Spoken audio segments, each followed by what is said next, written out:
ఏమి కూడా ఆయనకు చేత కాదు. నేను మొన్న పెద్ద పెద్ద మాటలు మాట్లాడాను ఎమ్మెల్యే, నా రైట్ లెఫ్ట్ ఇటు వస్తాడంట, గేట్లు తీస్తాడంట ఆయన. నేను అడుగుతున్నా ఈరోజు వాస్తవం అది, నా రైట్ లెఫ్ట్ ని ఈ క్షణంగా రా రా రా బతిలాడుతూ ఉన్నారు.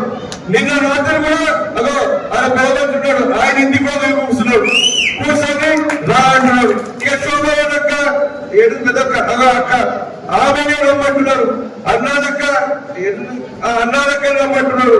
ఇక ఈ అధ్యయనం అంతకన్నా విచిత్రం ఏంటంటే ఇక నర్సింహ ఈ రోజు మన పిల్లలు తెలుసు, అయినా ఈ రోజు రమ్మంటున్నాడు. ఇక దిమాకిట్ల ఖరాబ్ అయిందో నాకు అర్థమవుతలేదు. నేను ఒకటే అంటున్నా, మనోహర్ రెడ్డి నువ్వు ఏమి చేసుకున్నా నా రైట్ నా లెఫ్ట్ చాలా గట్టిగా నువ్వు వచ్చి కళ్ళు వస్తున్నా నేను రాను అనే విషయాన్ని తెలియజేస్తా ఉన్నా.